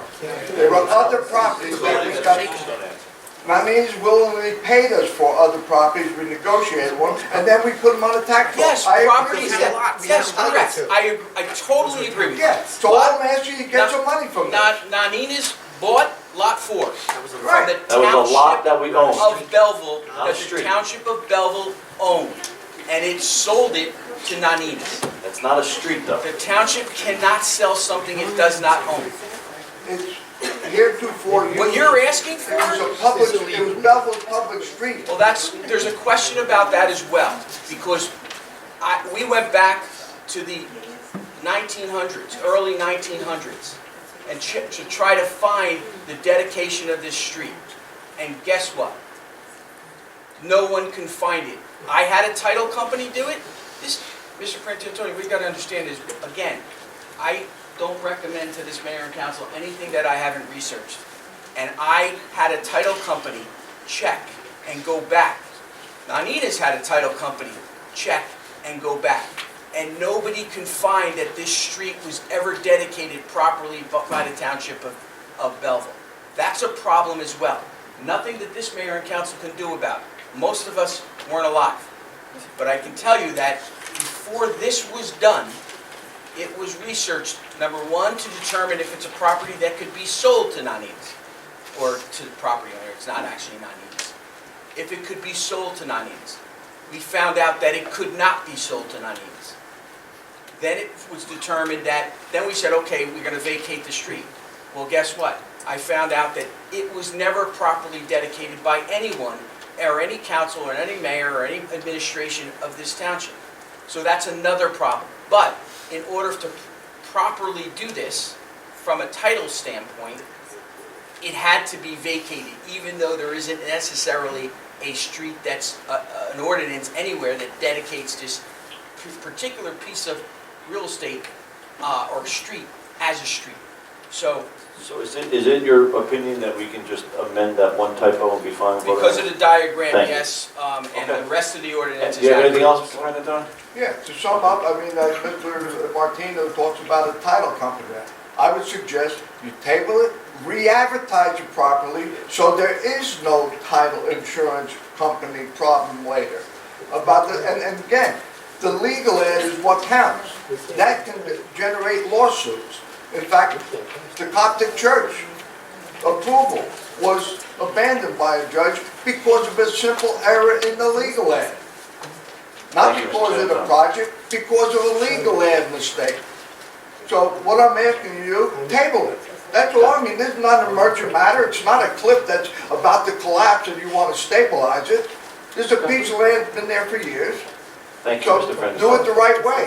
Advertise and correctly, and whoever does this in the future, have them look a little more carefully when they're writing up these ordinances, and really look at the maps and see what they're writing up. Thank you. This is what we're paying for. But I still say, let's get some money like we got all the other vacation of all the other streets, which they were streets, not private property, right? We got money for all of them.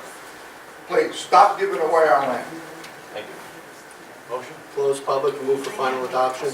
Motion made to close and move for final. Clerk call the roll. Councilmember Cosarelli? Yes. DePena? Yes. Graziano? Yes. Nattari? Yes. Robel? Yes. Mayor Melham? Yes. Ordinance is approved.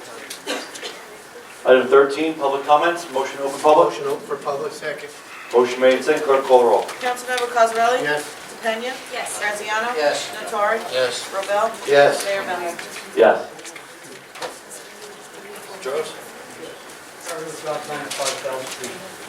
In regards to what you said about the Veterans Day Parade, I've been participating in them for over 30 years with the Kiwanis Club. And this is probably the first time I've seen a Veterans Day Parade where there was more participation with the children in this and that. But my only disappointment, the general public. It's just like, because I know the amount, I was on the Columbus Day Parade for 20 years. So planning the parade is not just something you just came up with. You take an entire year to plan and put this together. I just wish participation, we can somehow get the message out, even if you have to drag them out of the house or something. But it's really disrespectful to the veterans, because, I just take it personally. But, Actually, thought it was fairly compared just compared to prior years. Yeah.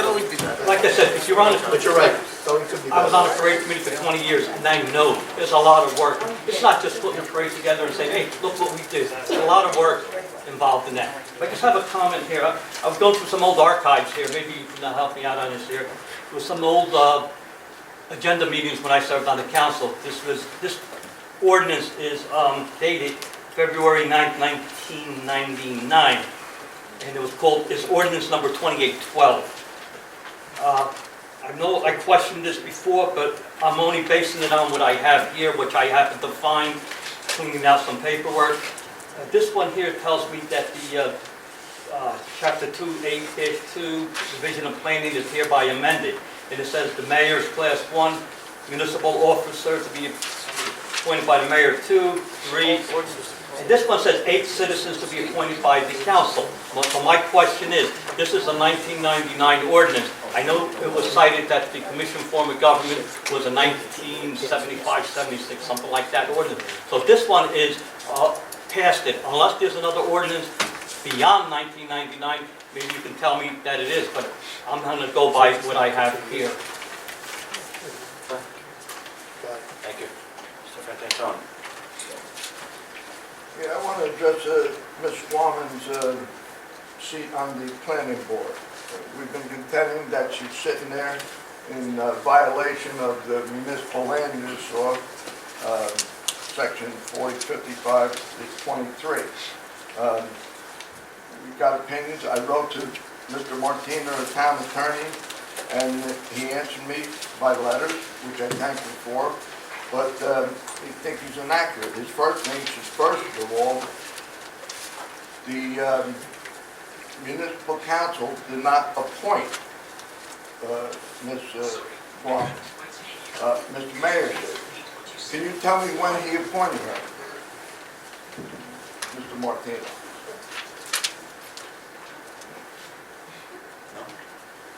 He's asking the question for an answer. When I appointed. I don't know. The clerk has a record, I did it by letter.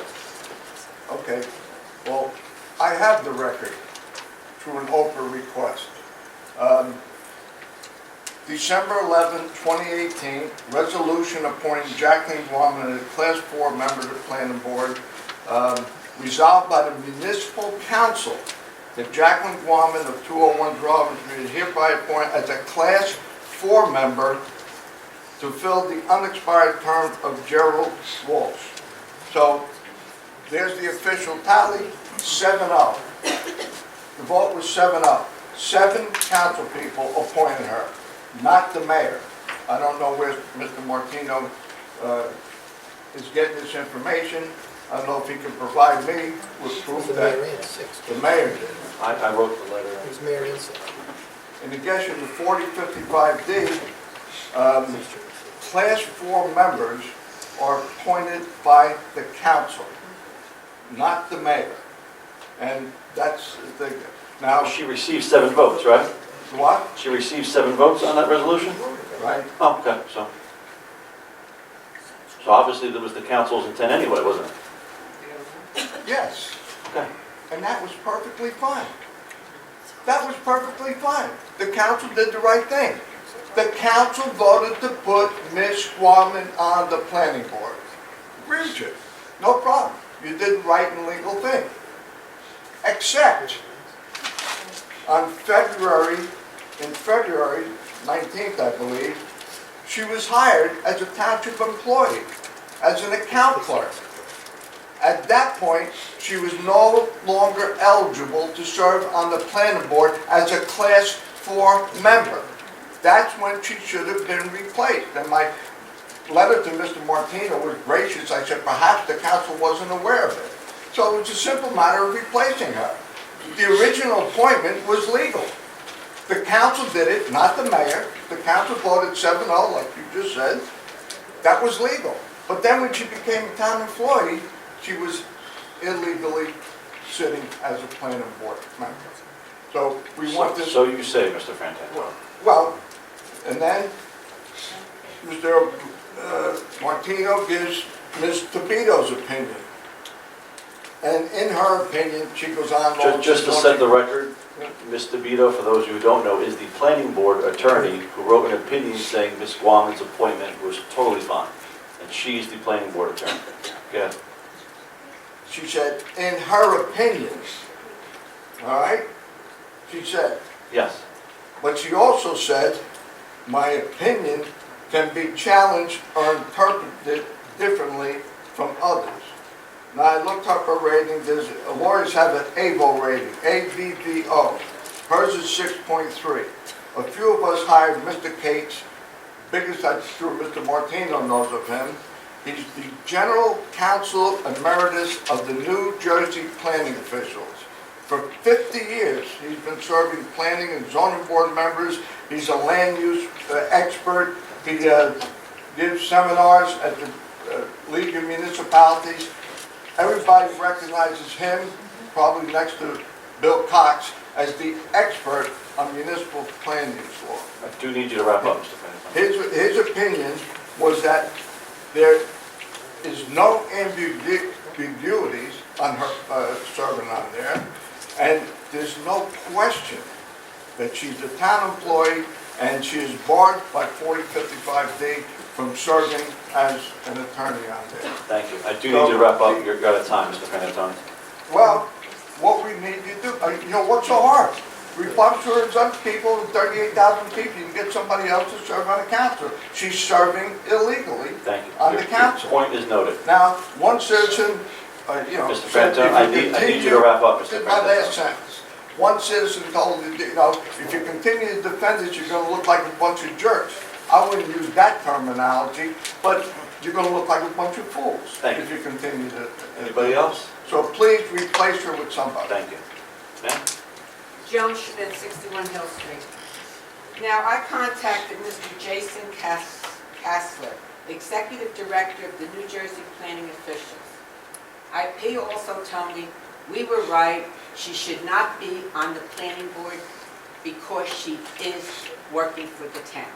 That's his opinion too. He agrees with Mr. Cates. Now, I also wrote to the planning board attorney, Ms. Tupido, is that her name? Tupido, to inform her, in case she didn't know, wrote it twice. She could never even answer me. She couldn't have the courtesy to return an answer. Now, back a few years ago, we went through the same thing. There was a town employee on the planning board. I contacted the attorney, Mr. Murphy. He spoke with Mr. DiBiase, who was the planning board attorney. They got together, talked, they said, yes, that was wrong. That person was taken off the planning board. Now, this was like 4 years. Was that person also on the Historic Preservation Board? Has nothing to do with it. The Anybody... law actually gives that as an exception. No, it doesn't. It says you can be on the planning board if you're on, and the historic, but you cannot work for the town. You're turning it all around the story. I mean, we had Mr. Cates. He's a wonderful attorney. He told us, this fellow, Jason, said the same thing. Has nothing to do with the historic. You're twisting the story around. If you work for the town, you cannot be on the planning board. If you plan on... No, never mind. I'm not finished, please. Don't tell me thank you. You have some time left. Now, I think you really should look into it when you have these other people that are credible attorneys in that, and you say, All I can do is rely on what my attorney tells me and how they advise me. And well, I I have a think legal maybe opinion. he should look into things further too, It's a shame. because he's not a land use attorney like Mr. He Cates. sits on the planning board as a planning board attorney. Who does? Ms. Rose DeVito. Rose DeVito. That's who Yeah, I gave us know, and the... I've heard, no, I'm not Okay. gonna go into it. Now, I've learned a lot about planning board. Mr. Rovell will tell you, my husband was on the planning board for 30 or Good man. 35 years. I learned a lot about it just from hearing from him. He had a great reputation, Rovell will tell you, and I learned a lot, and I have the book here from the planning thing, the law's right in here. Now, if you want a letter from Jason, the one, I made copies of it where he agreed to it. I sent him emails. We're correct. You're wrong. Thank you. I think you ought to sit back and look at this thing and really find out, because you're going to make a fool of some of the meetings.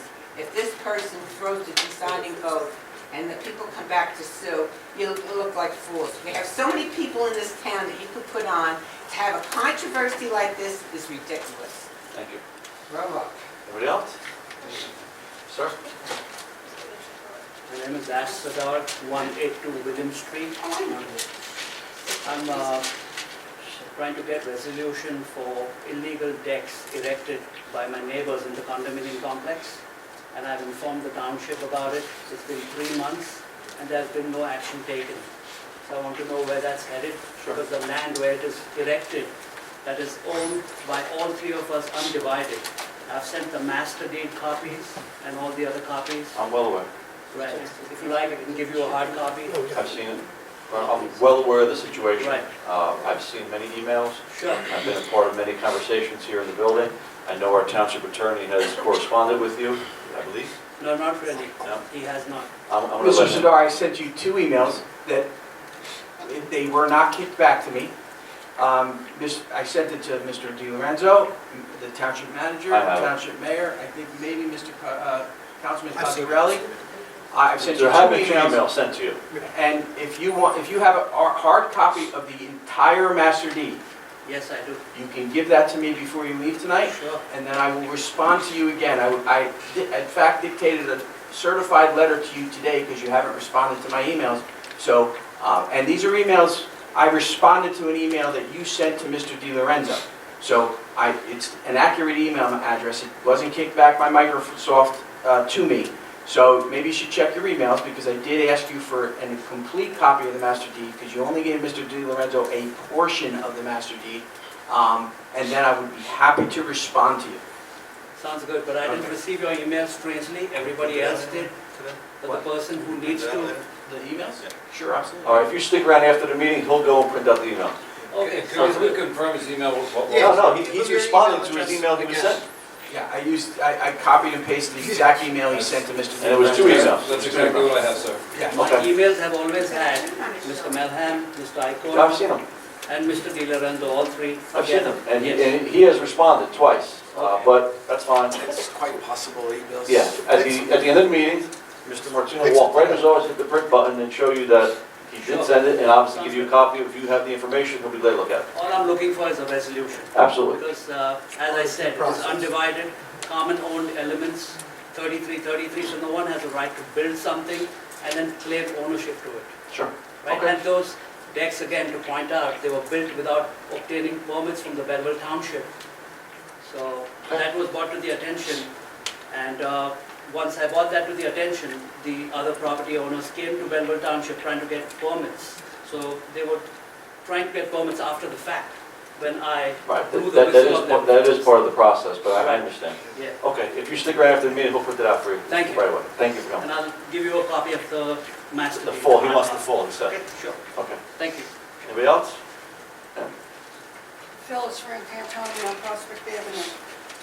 Years ago with the Veterans Day Parade, I remember when my kids were 6, 7 years old. It was held on Veterans Day down Washington Avenue. And let me tell you, the people that came out were unbelievable. Held right on Veterans Day. And it would be nice if we could, hold something that's on Veterans Day Parade like that.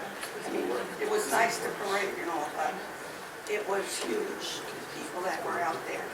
And I want to ask you something. You mentioned about that street by Nanina's. You mean to tell me that I own half of the street in front of my house? Only if the township vacates the street, it reverts to you, the property owner who's touching it. The township has a right of way up to a certain point, not only up to the street, but into your sidewalk area. The township has a right of way. If the township vacates that street, unless it's a street that the township actually owns, and there are some of those, but if it's not a street that's actually a town-owned property, and most of them aren't, most of them are streets, I would think Graylock Parkway is something that the township owns, it's got a divider, the township actually owns the property. But most streets are not owned by the township. They just have an easement and a right-of-way over the streets once they're dedicated. Once their dedication is removed and the dedication is vacated, then to the middle of that street, half goes to one side owner, the property on one side of the street, and the other half goes to the other side of the street. And by doing this, with this ordinance, even though the public hearing was already done, by doing this, one half goes to Nanina's and the other half goes to the county. I thought maybe I could put private parking space in front of my house. No, you don't own it, there's an easement. Try anything. Worth a shot, though. And I see that down by Main Street in Rutgers, they're paving Done. intersection over there by the bridge. Done. It's done? Yeah, it actually comes off Route 21 too. Yeah, I know that. Well, since you have such connections with that, maybe then you can contact the state to get the light over by ShopRite. We're working. You can talk to them. We've talked to you about this many times, and we've told you that we're working with the developer of that empty lot that's going there in conjunction with DOT when they do the 2021 or 2022 road improvement program to get that done. But maybe it needs another little push with you Sure. sending them a letter. This took me 18 months to get this paved. Well, so- it took me 8 years to get a traffic light up on Union Avenue and Home Street, so Yeah. just, push a little harder so nobody gets killed. Sheldon? Good evening, Michael Sheldon, 47 Floyd Street. Just to follow up on the Guamon situation, in a disingenuous effort to try to justify her illegal position on the planning board, you often say she's also on the Historical Preservation Commission.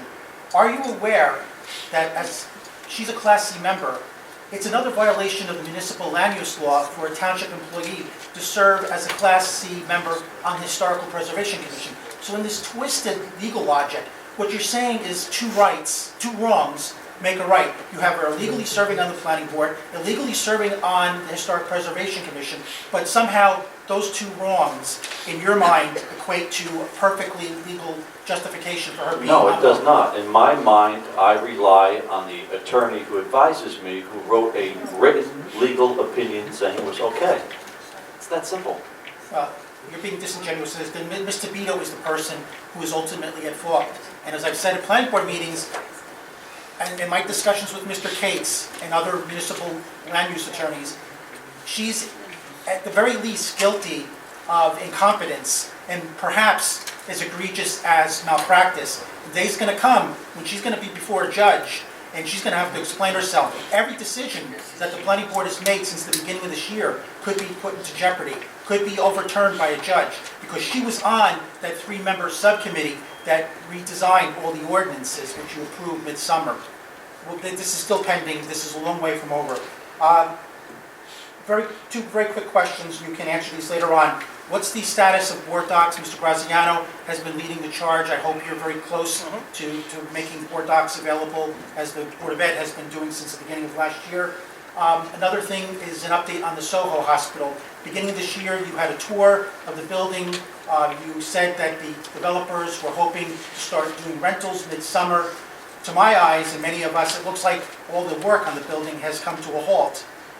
If you know anything about what's going on there, are they looking for an amended pilot, a second pilot on top of the one they already have? But you can talk about this later. No, I can talk about it right now. That's absurd. Well, That's totally absurd. if you have any updates on the Soho... Yes, actually I do. Then I Without would your like to hear editorial it. opinion of what you think is happening that we'll read about I don't probably know, that's why I'm online. asking you, because you're The supposed to have developer this was information. in, the developer was in, he's optimistic for COs in January. I'm not as optimistic. I live right next door to the property, actually. I'm not as optimistic for COs in January, but that's what he says.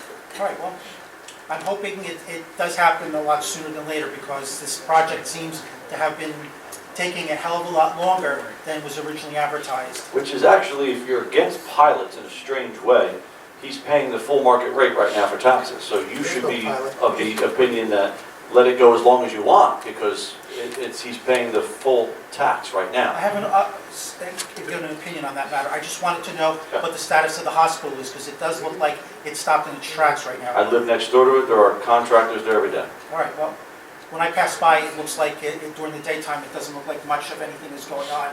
And I've been told the same thing by other residents who are in the area. I'm in the area. Well, all right, well, I can see it from my window. I thank you for the update. We'll see what happens early next year.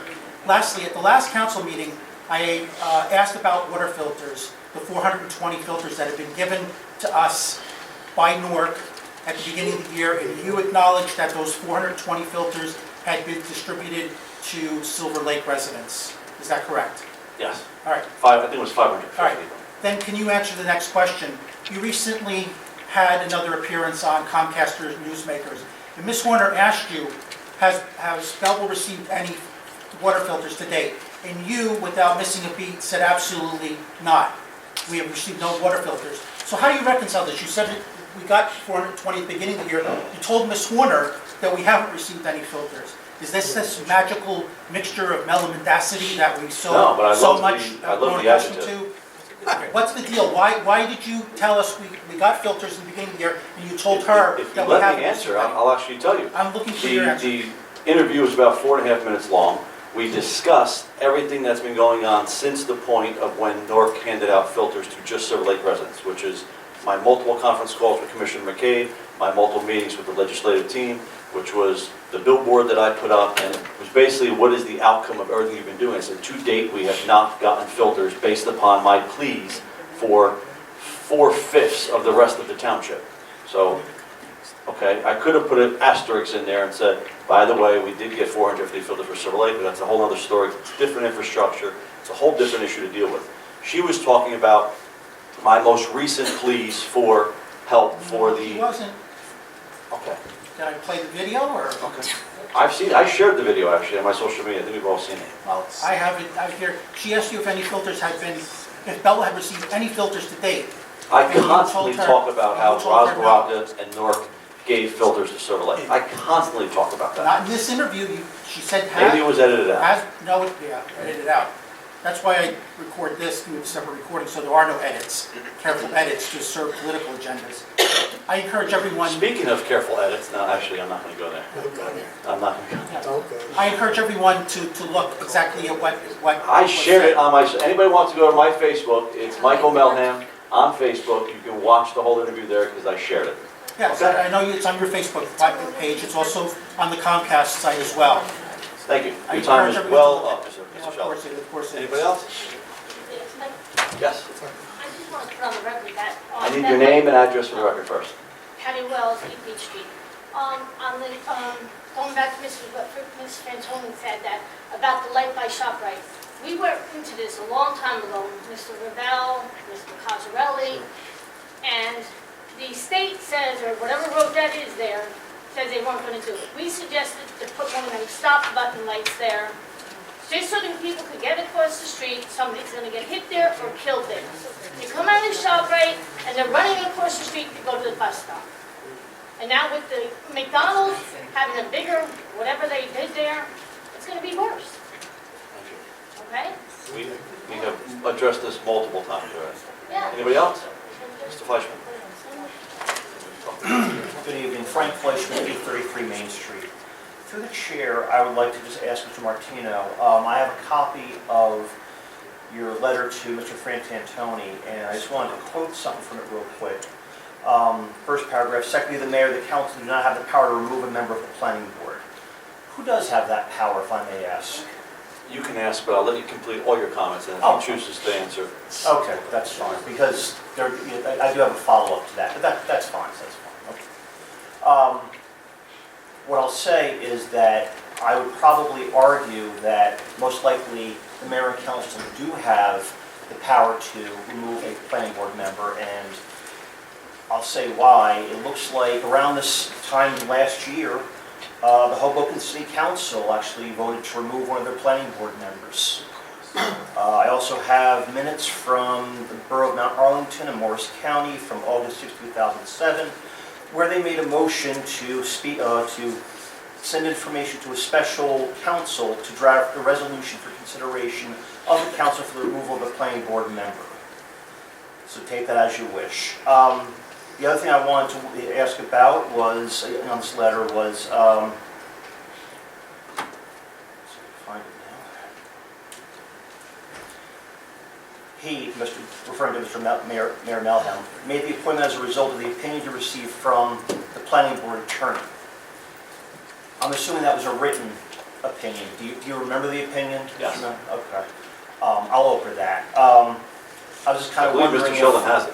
Okay. Just ask him. As far as, okay, that was dated. It's actually attached to that letter, I'm told. Okay, that was dated, let's see, November 4th of 2019.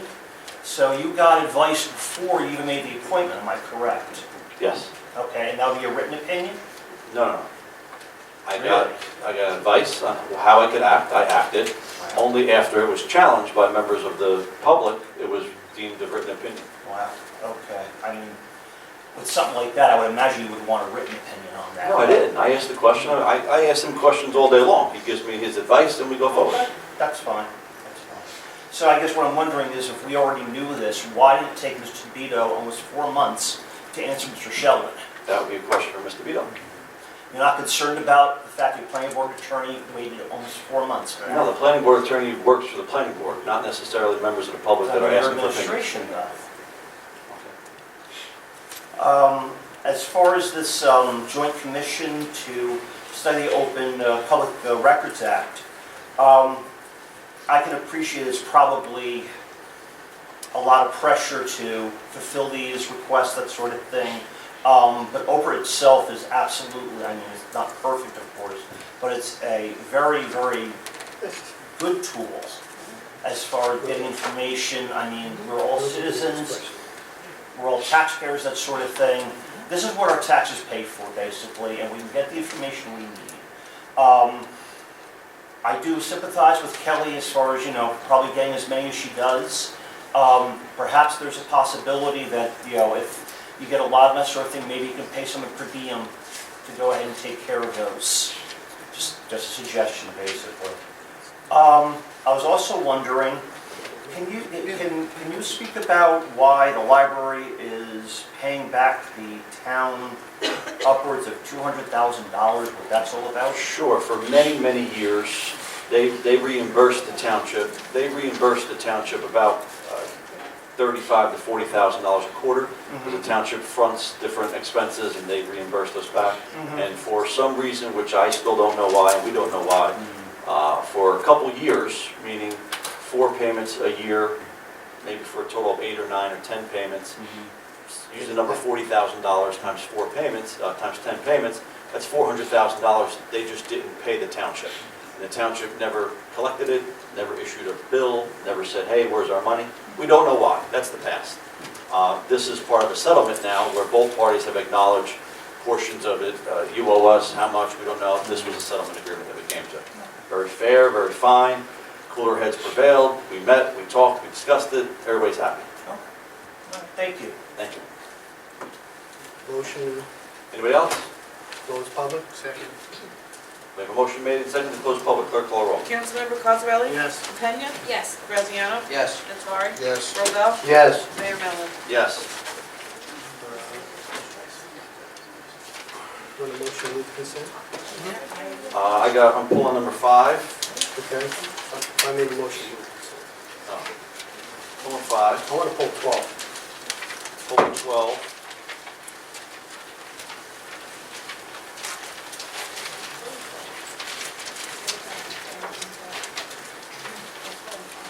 And 19 while we're doing 12, why not?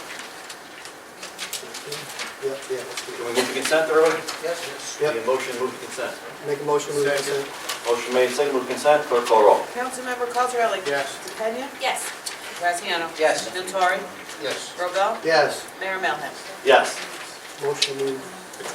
Number 5, motion move number 5. Motion move number 5. Second. Motion made, second, clerk call the roll. Councilmember Cosarelli? Yes. DePena? Yes. Graziano? Yes. Nattari? Yes. Robel? Yes. Mayor Mellon? Abstain. Motion to move number 12. We're gonna pull it. We're gonna just vote on it or pull it? Yeah, just a vote. I just want to vote. We're gonna vote on that too. It's just a highlight. Okay, 12 and 19, we all know what that is, the 100th year anniversary of the American Legion. 2 different posts, we have 105 and we have 299. Yeah, We'll vote both of them together. Both of them together. I just want to acknowledge. Okay. Clerk call roll. Councilmember Cosarelli? Yes. DePena? Yes. Graziano? Yes. Nattari? Yes. Robel? Yes. Mayor Mellon? Yes. Is that, I just no, any new business? had a question. You know I talked about this. You and I talked about this. It's the 150th anniversary of Clara Moss. Yeah, oh, yes. Okay, go ahead. It's yours now. Go ahead, you talk. No, I just want to remind you. Yeah, you're good. It's the centennial, bicentennial celebration of Claire Moss. I serve on the host committee. We're having a big gala celebration on Wednesday. So Cal, we need to do a resolution for the convention. Yeah, I'll just present it on Wednesday. Wait, Tomorrow? How about tomorrow? All right. We'll do it tomorrow. Don't type it. How about that? Okay? Yep, thank you. Okay. So do we have to vote on that? No, Yeah. that's just, you can put on next meeting and that'll be that. Motion adjourned? All in favor? Aye.